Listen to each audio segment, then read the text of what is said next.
I suppose it was unique and peculiar that I should become an artistic director of a major theatre in Johannesburg after Barney Simon and John Carney.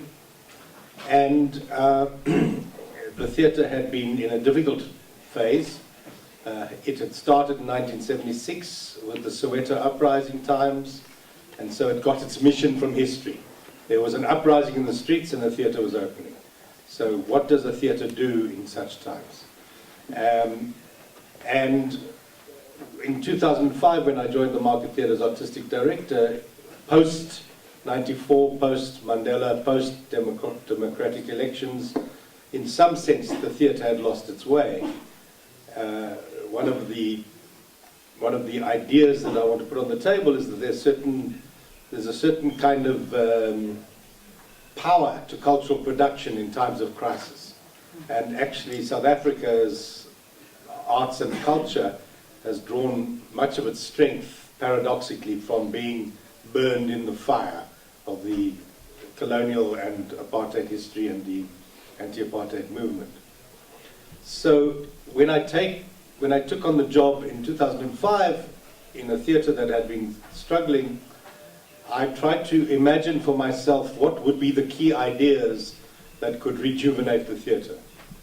And the very first key idea has been in the theatre from the beginning, and that is the notion of social engagement.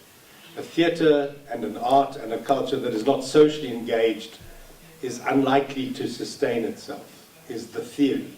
Now, of course, everything I think we have to say today, everything we say is provisional, everything we say is to provoke a conversation, and everything we say is at least 50% lies. And that's the complication. In the case of AFTA, there are two very strong key ideas for the creative work of AFTA. But one of them is the notion of conceptual relevance, and the other is the notion of emotional relevance, which is very much a similar idea. How to make your work talk back to a society in crisis. Okay, so just to go into the little bit of biography from my side. Yeah, I was born in Johannesburg and I grew up on the theatre that Malcolm's talking about. We didn't have television till well into the 70s. So television, audiovisual in that sense was not part of my background. That shows my age, okay. So looking at that, and as a white South African in the apartheid times, I was very involved in what was going on, and then I left the country for 18 years. And it was through that experience that I got to understand what culture means in actual fact. Through being involved in Europe's multiculturalism, funnily enough. So when I came back to South Africa, it gave me, shall I say, another perspective, a way of looking at my culture within that, what it meant for me to be a South African, within the mixture that we are, and what the cultures I was involved in and the value of those in a different kind of way. And I thought that was interesting that I had to go out to come back in again and to look at that. And I think when we talk about exchange, that's often what we're looking at is how do I understand myself through the eyes of the other? And I suppose that was a little bit of my experience. I came back into South Africa having started my journey in film in Europe. And I came back in and was propelled into new developments within the South African environment, where the Ministry of Arts and Culture set up what is our CNC of South Africa, the National Film and Video Foundation. And I became a member of the founding board and then moved into the organization, primarily heading up training and development. And one of our big questions was, and still is, what is a South African film? So the identity, is there such a thing? Of course we think there are many South African films, and there is no such thing as a South African film exclusively in one form or another. So I think that has also been a challenge which people are trying to sort of say, what is going to be our iconic South African film that's going to really put us on the map? Do we know? We don't. we have had many versions of. We still struggle through the many versions of, and I think that's what we're going to be talking about now. It's that conversation. So we've had an insight already into, I think, the first big question, which is how to balance what we'll call tradition and modernity. I think it's everywhere, this question, but in particular in the African context, it's a very serious question for us. I have my own personal views. I think that, and as we unfold this argument, we'll see that my tendency is to believe that we cannot embrace either the one or the other. There has to be a relationship, but it cannot be artificial, and it cannot be idealized. And unfortunately, I think a lot of the failing of certain kinds of arts and culture, theatre and film in South Africa is when there's an uncritical embrace of tradition. And that's obviously a big challenge for African cinema, because we know there's a need to address our colonial histories, address our various complex struggles, and we've already heard that we try to find our way to the future by digging ever deeper into the past. The question is, which past, under what conditions? Is it a uniform past? Is it a homogeneous past? Is it an idealistic past, or is it a past just as full of conflict as anything we experience today? So that's the first big debate. And perhaps an example of a film that has recently been produced in South Africa is of a film that has tried to show that these two elements can be fused, can be understood as one not being better than the other. Elalwani is a Venda film, the first Venda film, which is an area of South Africa in the northern part of South Africa, and it was directed by Nchaveni Waluruli, and it's based on a book written by a Venda writer who was really trying to show how education can change women's lives. However, the film is an interesting, and unfortunately I don't have an extract here to show you, but you almost have to watch most of it to get a feel of this film and where the director was taking it. He's tried to expose Venda culture. It's the story of a young girl who's had her university education, is deeply in love, is coming back to introduce her partner to her family before they travel internationally to realize their lives. However, her family, who's really embedded in tradition, has a different idea for her and marries her off to the king. And many things and secrets unfold. And the director doesn't give us all the answers, and it's rather a fascinating look at the role of women in this society, and really controversial in its way. So there's still a question around how does he succeed to bridge tradition and modernity through this film. It has won many prizes, but it hasn't had a success at the box office at all. But it's an interesting study. I suppose our next big challenge in South Africa, and certainly in the rest of Africa, is what I suppose we could call the urban-rural divide. And I'm born in Johannesburg, lived pretty much all of my life in Johannesburg, one of the monstrous cities of the African continent. And there's obviously a tendency to have a relationship to the rural in South Africa that is often to marginalize the rural. And in other parts of Africa, I suspect it's the other way around. So I have no real thoughts on this other than we have to embrace the idea that this is one of the big challenges for us. Which world are we portraying, under what conditions? And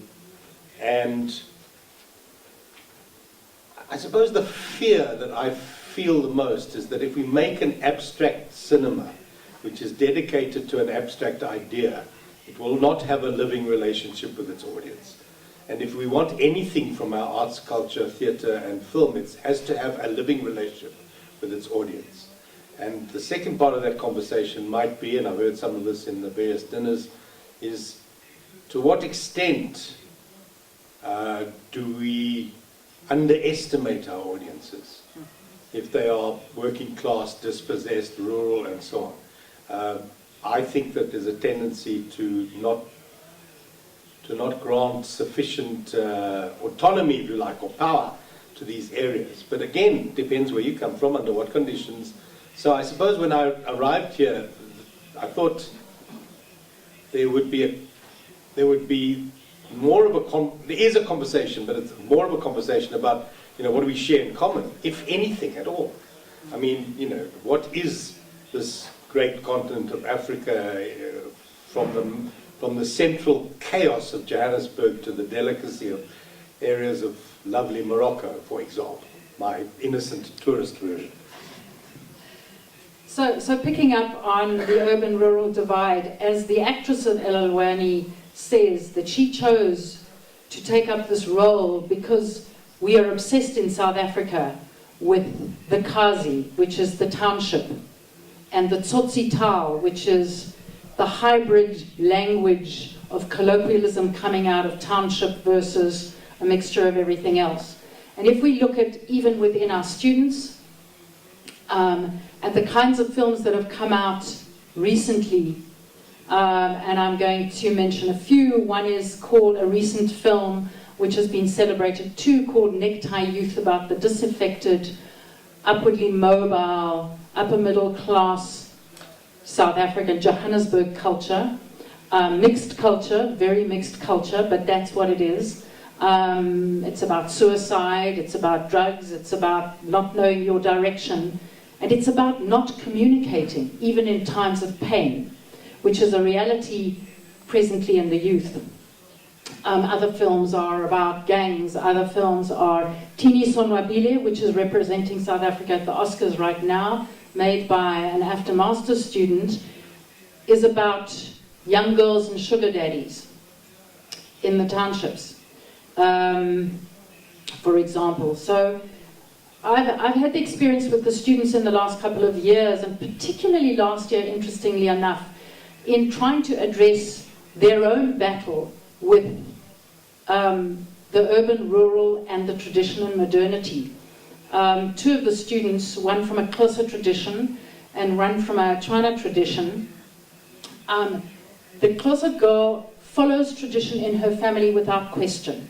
When she goes back in, she's a very urban girl in the city. When she's a student, and she goes back to her family and follows the traditions without question. The other young girl has denied and left every bit of tradition with her mother, gone into a Christian church, and denied that any of that is part of her tradition. And they did a documentary researching for their graduation film on changing their approach. So the Xhosa girl went back in this documentary and questioned and sat with the elders to ask about the traditions and what their meanings were. And it was a huge challenge, firstly for her to be on film and for her to ask these questions in a film. And the other girl went back and was part of a traditional dance and ceremony with the slaughtering of a beast that she had never participated in, as a way of finding out about something of her heritage. It was quite a testing time for these two young girls, which then contributed to the film that they finally made for their graduation project. And again, my experience, innocent, when I knew these young girls working in AFTA as students and also helping with administration, I couldn't imagine anybody more urbane, more urban, more city. And then in the documentary, it was revealed how close the relationship is with tradition. So this very interesting dynamic of how close a certain experience is, and yet how seemingly far away, is one of the challenges. And it's the same in another way with many of our students around the question of their class position. Even though they are now urban, their cell phones are locked to the ear, they're driving motor cars, you scratch and they're very, very close to the maids and the workers and the unemployed. And it's that set of conditions that I think is very challenging, but also very fruitful and interesting for us in South Africa at the moment. And in fact, we have a student uprising as we speak, which hasn't stopped, although it's taking turns that are sometimes very destructive at the moment. It was very unified, very much like a sort of mini Arab Spring, very much driven by cell phone communication, very, very disciplined. But now, of course, it's in its next phase. It's beginning to eat itself. There, that's it. Oh, sorry. Industrial. So now we've heard already at the end of our previous speaker about the question of the, what let's call it the challenge of the postmodern, that phrase which in itself can't even name itself. It doesn't know what it is, so it has to name itself only in relation to the modern, which is curious in itself. But we are in an industrial wasteland. We are living in the 21st century, and when I say we, I mean we in Johannesburg. And I suppose when I say a wasteland, I actually mean that as a positive thing.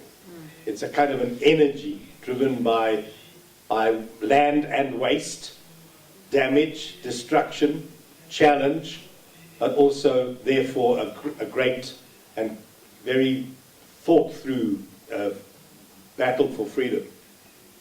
And all of those things have influenced us in South Africa in a way that I'm very proud of. So let's start by talking about some of the other principles that are emerging from our own constitution. So we had this negotiated revolution, and as I said in another forum, it was curious and interesting. There were a couple of things that were very important to it. One was we were so lucky that P.W. Botha had a stroke. So bless the gods who gave him a stroke, because he was then removed from the power. De Klerk came to power, and de Klerk is a lawyer. And even though he was quite conservative in the period up to the negotiation, he had this sense of legal mind, which I think is very important to the conversation, because even though he was an apartheid monster, and he had been very destructive in his time, there was something about the way in which he embraced law, which connected him to Nelson Mandela, who was also a lawyer. And so, and also historically, because of the moment with the fall of the wall, and the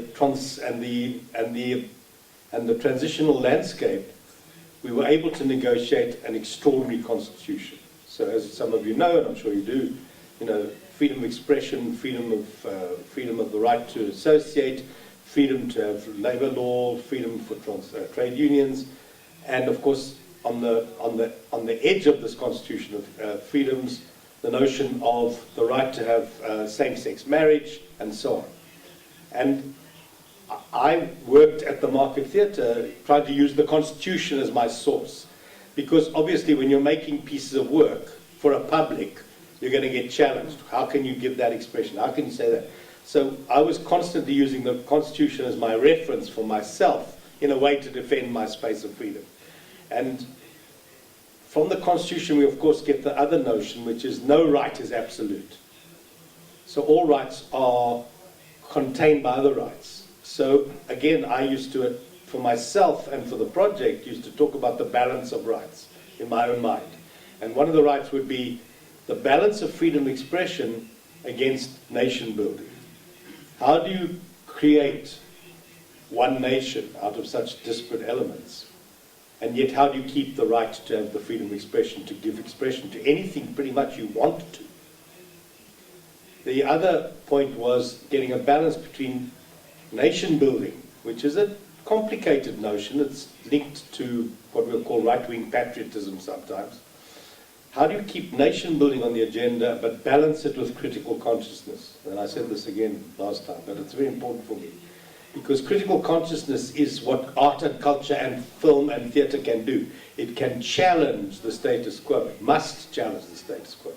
But it can't do it in a completely free zone. It must be balanced in some way by a certain level of responsibility. A responsibility, if nothing else, to the revolution, or a responsibility to the building of society. So those were some of the kind of arguments I was having in my head that I believe were very important to the development of the Market Theatre, and also, of course, part of the conversation for South Africa as it attempts to continue to invent itself in its image systems and its cinema. I suppose, and this comes to a point that we had sort of later on, but talking about the freedoms and freedom of expression, it's a very critical point for us right now because there is a bill out which is challenging the freedom of expression and the freedom of the media.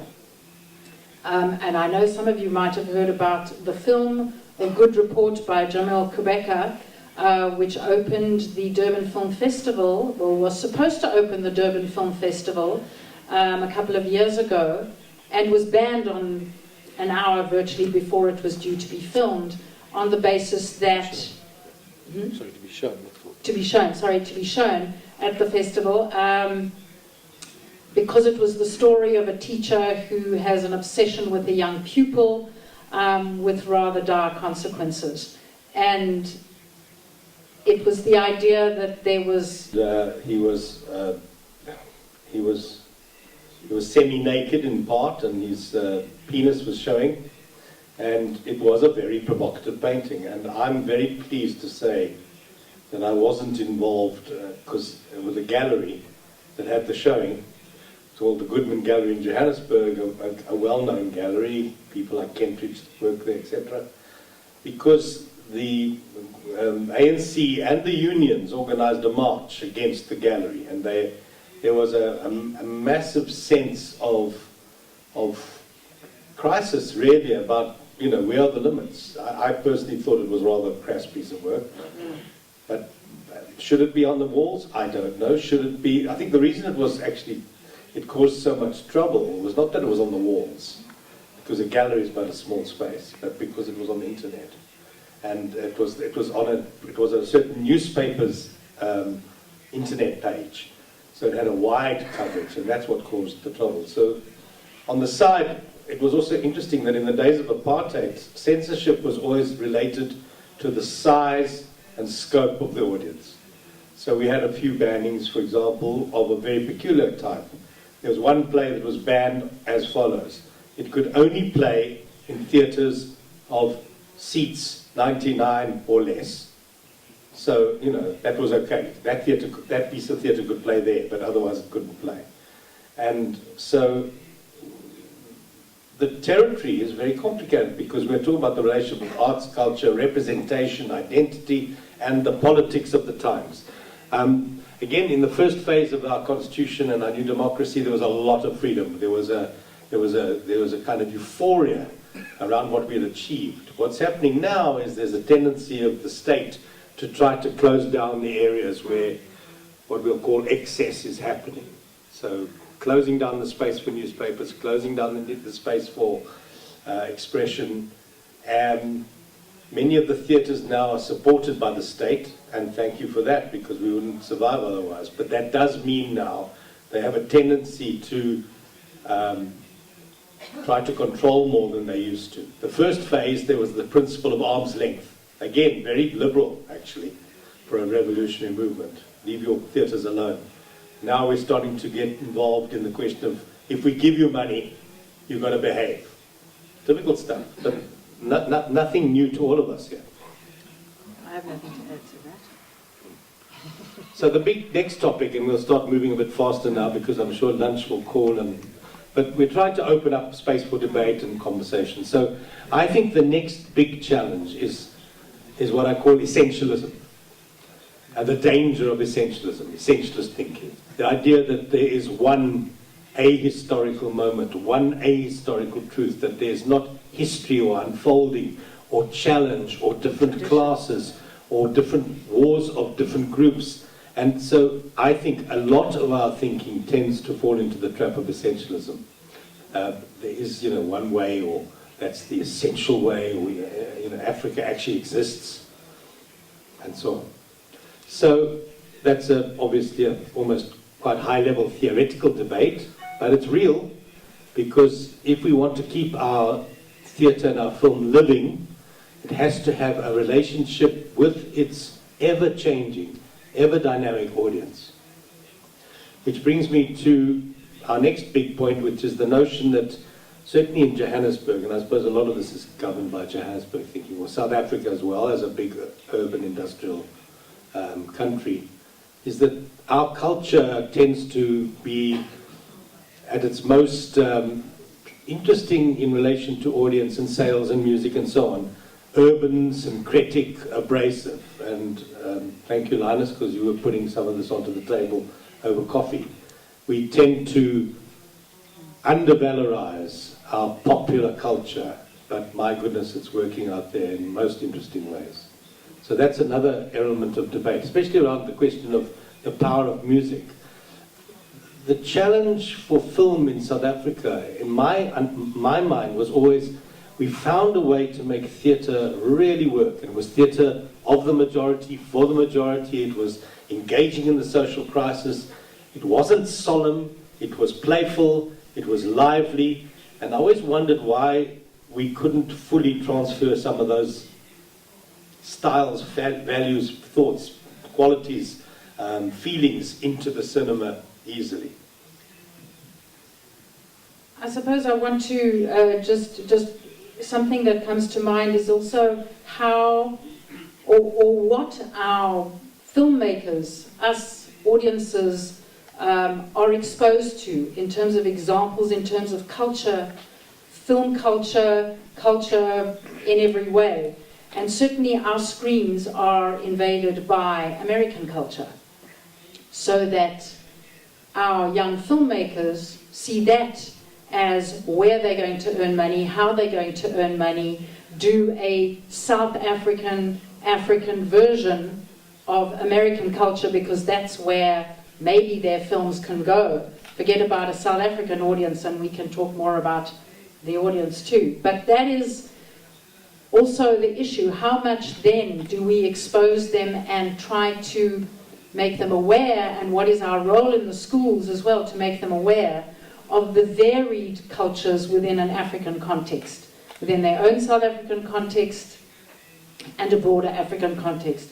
I had a project a couple of years ago with the students to analyze and look at the history of African filmmakers, take an African filmmaker, their films, or one of their films from any part of the continent, and to look at the social, economic environment and political environment within which the filmmaker was articulating his or her story, and to analyze the film and look at it from that point of view, and to sort of critique it in some way.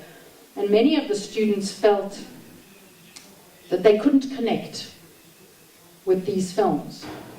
The pacing, the rhythm, they couldn't identify adequately in a way that gave them something for themselves, which I think is quite sad. So, to follow our own points, the next big idea, but we've dealt with it mostly in previous, is the notion of censorship in the state. What is the state's role in relation to the control of culture? What is its legitimate role in relation to control of culture? And what is our role as artists and teachers of arts and culture in pushing the envelope of freedom? And when does freedom become license, if you like? I mean, over the years I've changed in my own thinking about the responsibility of the artist, if you like. It's not completely a free zone. There has to be some sense of responsibility to the image making, but it has to be driven by some kind of notion of authenticity. And we've heard about ethics, for example, but it's personal. It can't be driven from outside. It can't be someone else telling you how to be ethical. One has to somehow find one's own ethics in relation to this creative work. One of the plays in the Market Theatre, and I won't go into great detail, but when I got the script, other artistic directors in the country said, you can't do that, it's racist. So I looked at it very carefully, and I studied it quite carefully, and I've got a couple of people who I trust to read it, and we read it around the table. And in the end, I decided that that play was not racist, but it was dealing with race very, very intimately.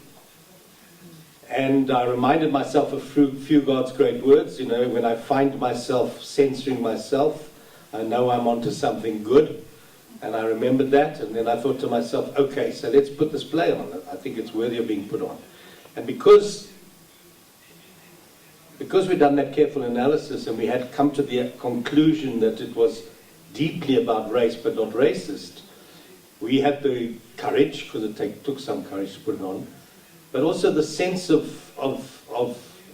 satisfaction, because actually it found its audience, large, black and white. So those complicated roads on the edge of the discussion is always what's interesting about our work. So the obvious other big question is, so we have authors, we have ownership, we have producers, we have schools. How do we deal with ownership? And who has the right of ownership over this work, both literally but also morally? And how do we help our students to understand how they enrich their own point of view, even as we guide them through their learning? My tendency is to want to let them make anything they want to make, and later we find out what it was. The counter view is, of course, to intervene, and both sides have their merits and both sides have their challenge. There's a tendency at the moment after Johannesburg to try to guide our students to what we'll call progressive thinking, i.e., think carefully about identity, think carefully about what story you're telling, think carefully about your values, the word we heard the other night from Ethiopia. And I think, again, it's a tension between freedom to fail, freedom to give expression to whatever you want to give expression to, because it's your expression, versus guiding into clarity. My tendency on the whole is to think it's somewhere in the middle, that a student presents something, your task as a teacher is to try and help them to clarify what they want to present, rather than tell them how it should be presented. Yeah, I mean, I think too, the question in South Africa has frequently been, who has the right to tell whose story?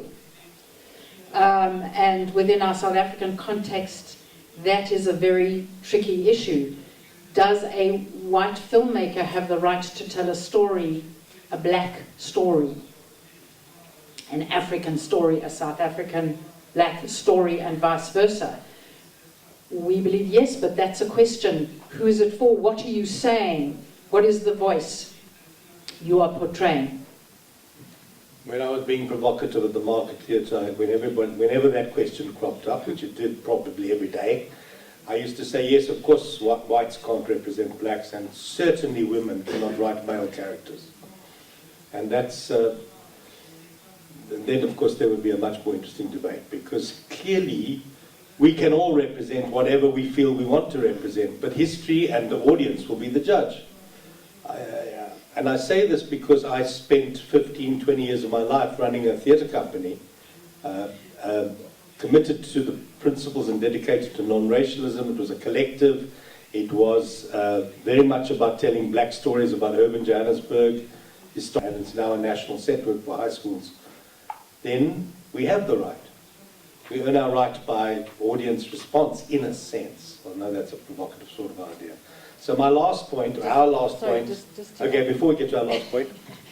Well, I think I just want to raise, we've had an interesting debate again with Ethiopia, interesting discussion, really about, so you have the right to tell a story, and the point was, how much do you have to research, how much knowledge do you have to have, how much background do you have to get into to have that right, I think was part of what we discussed. Right, Akilu?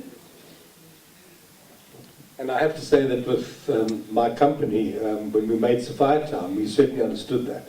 Social research, historical research, if we didn't have access to the material directly, we could find it with native informants who were interviewed at length, including people like Don Matera, whatever, it was about Sophiatown.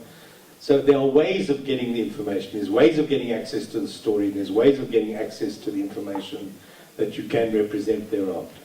So our last big point is, who's the primary audience? What are we making these things for? Do we understand our audiences? In AFTA, there's a huge emphasis on the target audience and on understanding you're not just making something in a vacuum. You have to analyze your audience, you have to know what you're making your work for, under what conditions, and this is also complicated because actually one of our biggest audiences for cinema is Afrikaans. In other words, traditional white nationalists of the past continue to assert the right to have this tradition and have an audience for it, in which case we make films for them. That's what happens. And that's, I think... I'm going to add, I'm just going to add on, our broadcaster, you know, part of the regulations of the broadcaster is representation, linguistic representation particularly. So we have in our public broadcaster this notion of developing programs, particularly for certain linguistic groups, some particularly making sure that there's representation for more marginalized linguistic groups, and making programs specifically for this orientation linguistically. However, what has changed now, and I think I raised it the other day, is that we're now moving to increase the audience by mixing languages in any television program.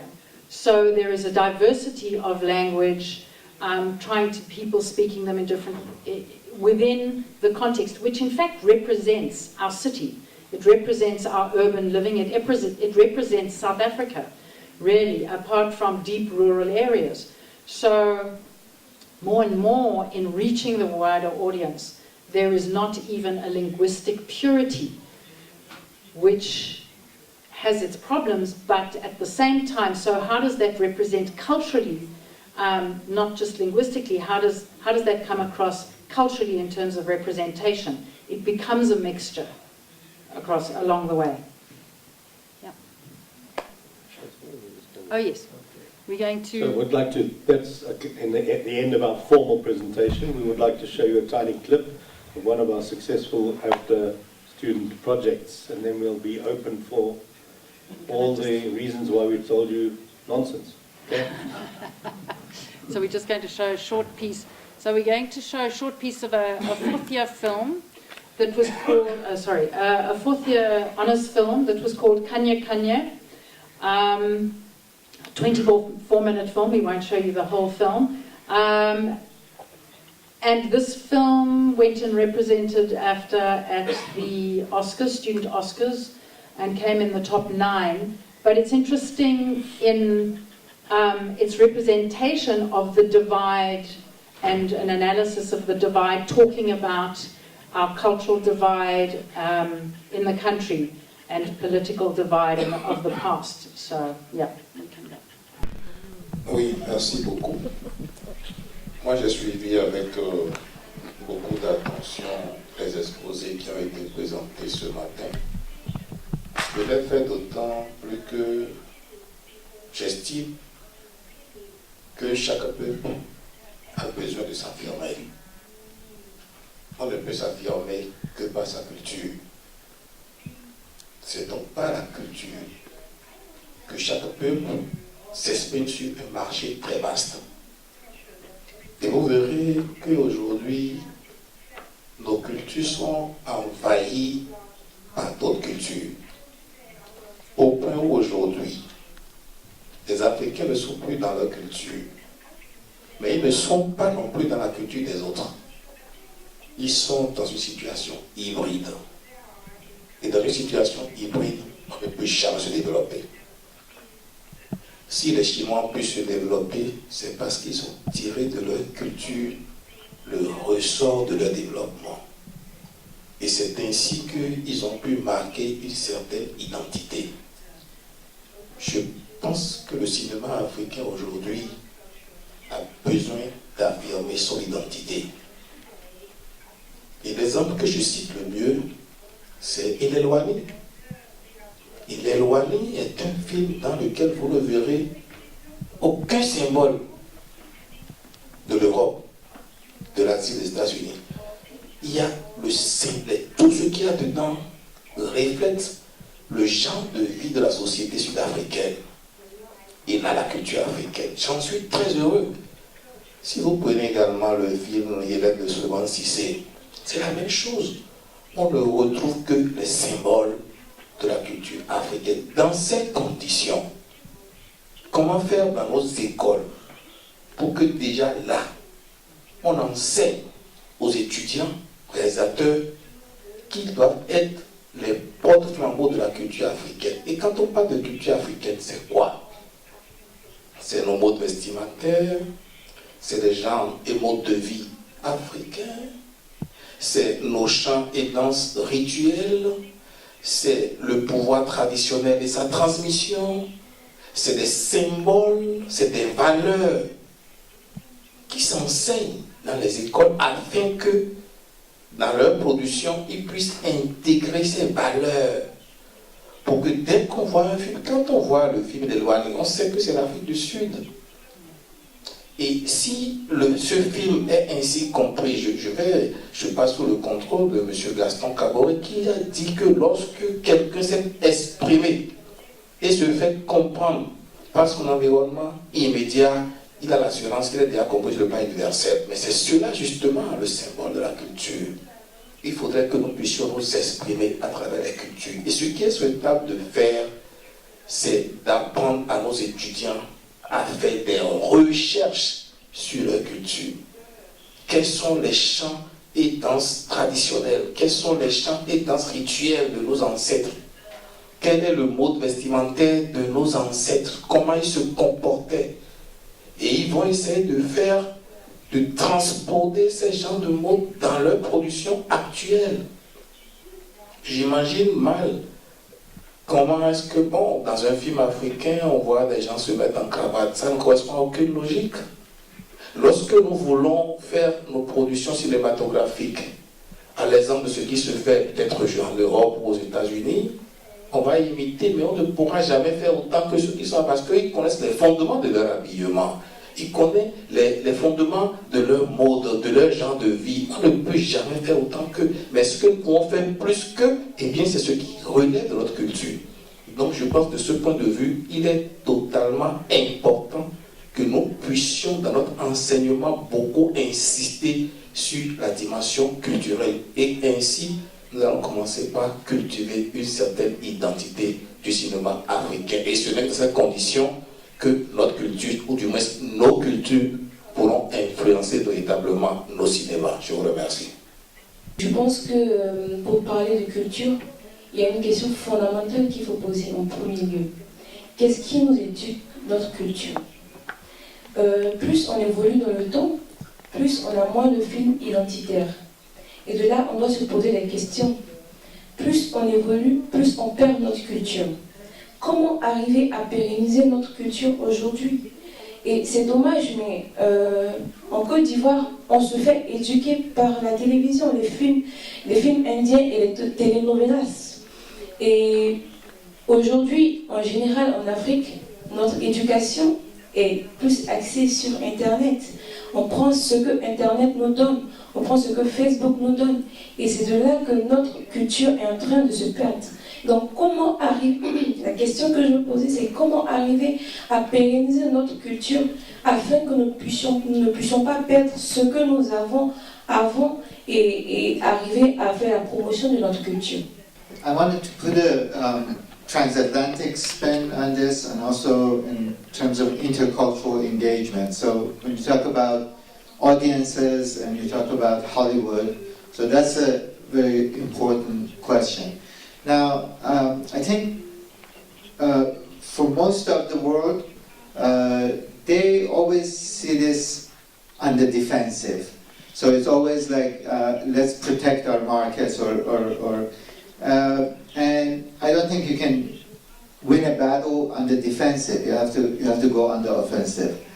And so also to see the great opportunity of the American market. So in terms of South Africa, there was almost a genre of cinema that was about apartheid.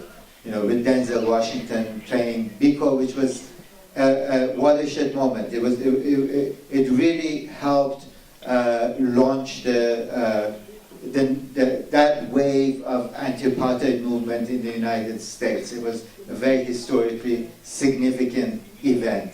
And I remember going to see the movie and crying and all that. So, but then it became, and they were all American films. In terms of Europe, but particularly Africa, because of the African American population, so you have a diaspora that would be perhaps interested in something like this to come in. And on the other hand, thinking about the cultural aspects of globalization. So it's not the question of globalization or no globalization, it's a question of what kind of globalization. Is it a democratic globalization? Is it a bottom-up globalization, collaborative globalization, or is it authoritarian top-down globalization, which is more like what it is? So if we can build an intercultural engagement within this transatlantic context, where we can collaborate in developing this culture of democratic globalization, we can solve several problems at the same time. Because ultimately, Hollywood is not just a problem for the outside world, it's also a problem for Americans. And many Americans know this, that they're suffering from this cultural deprivation. Merci à toutes les interventions qui ont eu lieu. Je voudrais juste dire 2 ou 3 petites choses. D'abord, pour moi, la tradition n'est que la modernité naît de la tradition avant de devenir elle-même tradition, et c'est un processus permanent. Donc quand on parle de tradition, effectivement, il faut éviter de se faire piéger par quelque chose qui ressemblerait à un temps passé que nous voulons rattraper. On ne peut pas rattraper le temps qui est passé, mais on peut le comprendre. On peut le comprendre afin de tirer les enseignements, les connaissances, les constructions, l'esthétique qui sont contenues dans cette tradition pour se poser la question de leur opérationnalité aujourd'hui. Et c'est en faisant ce travail qu'on arrive à proposer de nouvelles réponses, de nouvelles configurations, de nouvelles esthétiques qu'on appelle modernes, mais la modernité n'est qu'un moment éphémère de ce qui va devenir tradition demain. Ça, c'est la première chose. Deuxième chose, je pense que quand nous parlons d'enseigner nos cultures et tout, il y a plusieurs niveaux que nous adressons. Il y a les manifestations culturelles, il faut comprendre pourquoi elles existaient, pourquoi elles continuent d'exister, qu'est-ce que ça signifie. C'est-à-dire, il faut qu'on arrive à comprendre d'où viennent nos traditions, avant même de juger si elles sont positives ou négatives. Il faut comprendre ce qu'elles sont. Et par cette compréhension, nous allons nous positionner individuellement ou collectivement pour voir qu'est-ce qu'il y a comme carburant positif pour nous pour continuer la route. Il y a des choses qu'il nous faut abandonner parce que ça ne répond plus à rien, ou qu'avec les idées d'aujourd'hui, on se rend compte que ce sont des choses qui véhiculent de l'oppression, qui véhiculent de l'injustice, etc., etc. Et il ne faut pas penser que les sociétés dites traditionnelles étaient incapables de remise en question. Elles n'auraient pas survécu jusqu'aujourd'hui. Et ce qui est énervant pour moi, c'est parce que j'ai le sentiment que en Afrique, ceux qui font les décisions, ceux qui doivent prendre il faut qu'on crée des écoles d'art africaines. Il faut qu'on mette en place des choses pour que les enfants apprennent ce que c'est que tel ou tel type de tissu, telle ou telle manière de représenter l'espace, le temps, etc. C'est inévitablement ce qu'il nous faut pour qu'on puisse continuer d'avancer. Et je dirais à Malcolm, l'abstraction est indispensable. À un moment donné, il faut qu'on arrive à abstraire les choses pour poser des questions, pour que la réflexion puisse continuer. Malheureusement, il n'y a pas d'école où on va apprendre à réfléchir. Donc, on est bien obligé de se confronter à la réalité, d'essayer de la saisir, de l'abstraire, parce qu'il y a toujours une relation dialectique entre l'analyse, la synthèse, et c'est un truc permanent qu'on doit faire. Évidemment, on aurait aimé qu'il y ait un sérum ou un vaccin pour qu'on puisse donner aux gens, ça nous ferait gagner du temps. Ça n'existe pas. Donc nous entreprenons des pas aujourd'hui qui doivent être continués par d'autres générations en espérant que de toute façon, les différents peuples, communautés, nations, ce sont des expressions momentanées d'un devenir qui n'aura pas de fin, sauf le jour où on va casser notre planète, la pauvre, avec tout ce qu'on fait de mal aujourd'hui par rapport à l'environnement, etc. Et enfin, je voudrais dire la chose, pour revenir à la question de la modernité. Figurez-vous qu'au XIIe siècle, je dis bien au XIIe siècle, dans le Mandin, il y avait eu, à l'intérieur de l'Empire créé par Soundiata Keïta, la première déclaration des droits de l'homme. Qu'il a su. Vous croyez que les Européens qui sont venus pour conquérir des territoires s'intéressaient à nous suffisamment pour dire ah, attention, ce que nous sommes en train de soumettre était déjà en avance sur nous, sur la manière dont la société doit être gérée. Mais la charte du Mandé existait depuis le XIIe siècle. Allez sur Internet, vous allez trouver des sites où vous allez apprendre qu'on dit, le premier article de cette charte, créée par des Africains endogènes qui n'avaient jamais entendu parler ni des siècles des Lumières, ni quoi que ce soit, mais nous avons eu nos siècles de lumière bien avant en Afrique aussi. Et ça ne fait du tort à personne de le dire. Je ne suis pas contre quelqu'un quand je veux comprendre qui je suis, quand je veux devenir, aller à la rencontre de moi-même dans un processus de progrès. Je ne suis contre personne. Je suis juste en train d'excaver davantage tous les sédiments de mon histoire et de mon héritage. Et le premier article de la Charte de Mandé dit « Une vie est une vie. Une vie est une vie. » Et la valeur d'une vie ne se mesure pas à son antériorité par rapport à une autre. Ça veut dire que nous naissons tous égaux. Vous imaginez si demain on se met à étudier la Charte du Mandé à l'université de la Sorbonne ou ailleurs, c'est là où je comprendrai que l'humanité a progressé. Parce qu'on est capable de comprendre que l'intelligence n'est pas le fait d'une race, d'une couleur ou toutes ces autres sottises, mais qu'il y a des choses à des moments donnés où les hommes ont vécu avec une expérience, ont formulé des réponses pour pouvoir avancer dans la nécessité du vivre ensemble. Et la Charte du Mandé, c'est à nous, les Africains, de la faire connaître aux Africains d'abord, parce que c'est à nous que ça permet de comprendre qu'on n'a pas eu besoin d'attendre la Déclaration universelle de l'homme pour pouvoir comprendre un certain nombre de choses. Et pourtant, qu'est-ce qu'on ne dit pas sur l'Afrique à propos de l'oppression de la femme, etc. Dans la Charte du Mandé, on dit la femme est la mère de tout être humain. C'est pour ça qu'il faut la respecter, etc.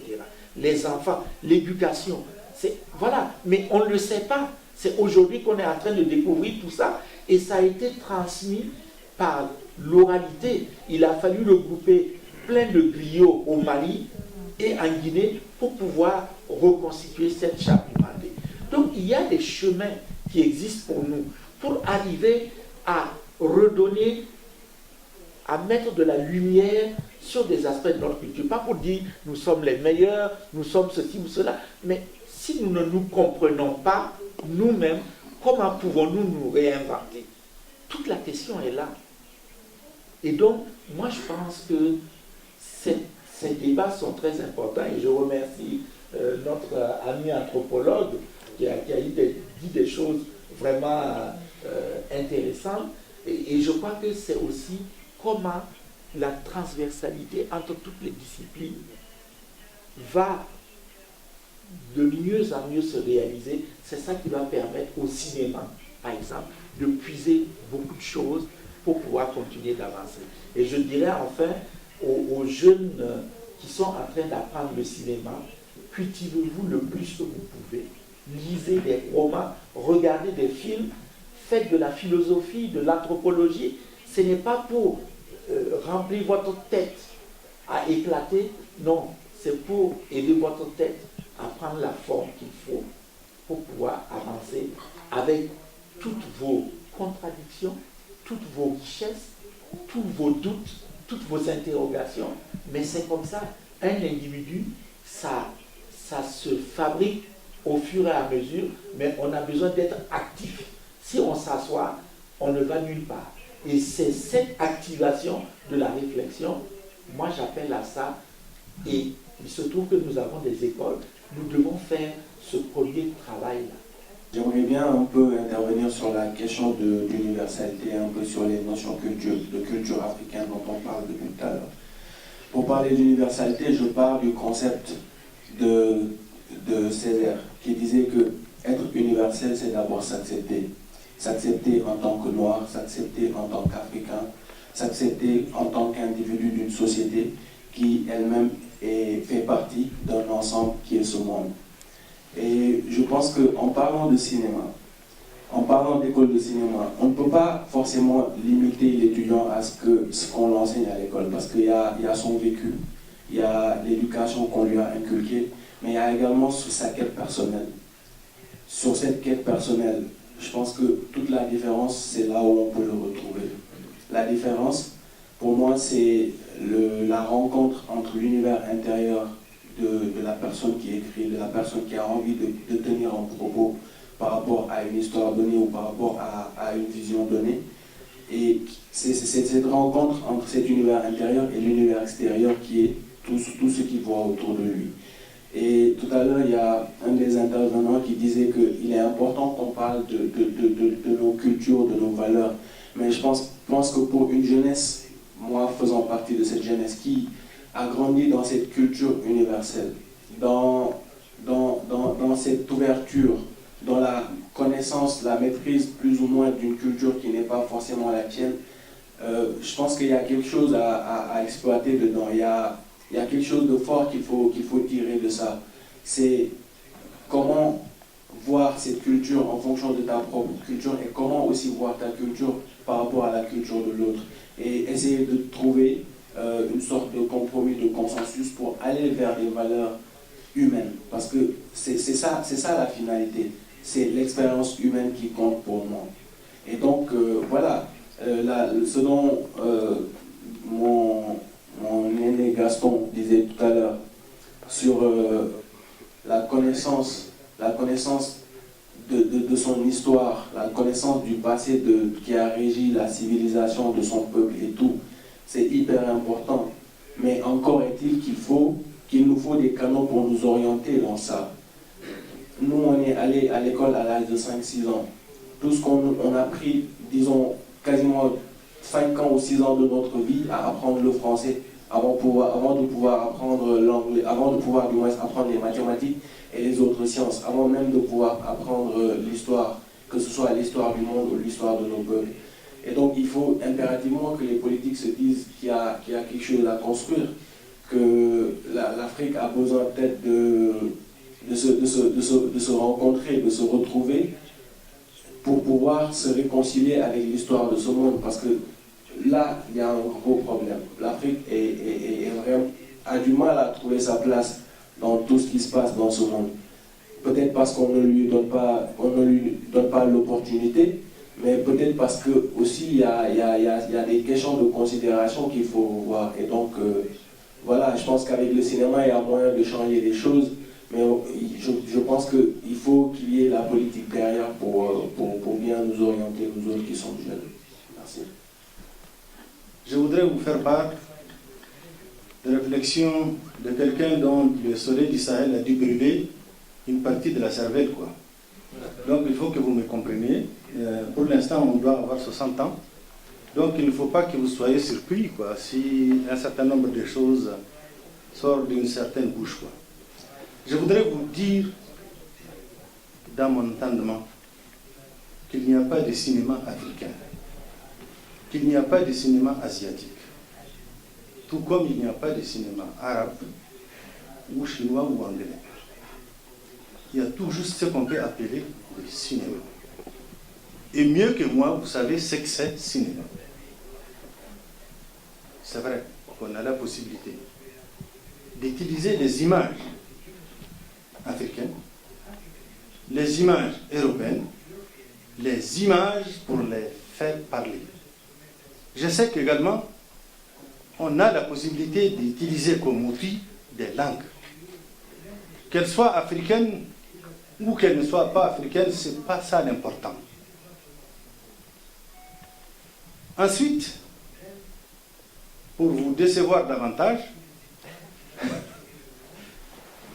je voudrais qu'on revienne sur un certain nombre de choses. Le genre humain, au moins depuis le néolithique, que cet humain se définisse comme africain, ou européen, ou asiatique, a toujours, et c'est une constante de l'histoire, essayé de domestiquer son environnement, essayé d'exploiter l'intelligence mise à sa disposition par la nature pour domestiquer son environnement. Et ce n'est pas propre ni à l'Européen, ni à l'Africain, ça appartient au genre humain. Dès cet instant, affirmer que la culture, ça ne veut rien, ça ne veut absolument plus rien dire, c'est quelque part dangereux. Or, le socle dont je viens de parler là est des substrats communs au genre humain, que nous partageons quelque part avec l'instinct animal lui-même qui va aller chercher ou brouter ou vivre dans un instinct de survie. Voilà une chose qui est partagée avec les animaux même et qui ne vaut rien désormais. Si c'était sorti d'une certaine bouche, par exemple d'un historien, d'un journaliste, ça ne m'aurait pas choqué outre mesure. Mais comme c'est sorti de la bouche d'une anthropologue, c'est extrêmement dangereux. Ça me rappelle une certaine dynamique qui a caractérisé l'Afrique. Juste après les colonisations, juste après les indépendances octroyées à certains pays d'Afrique, on a assisté à quoi?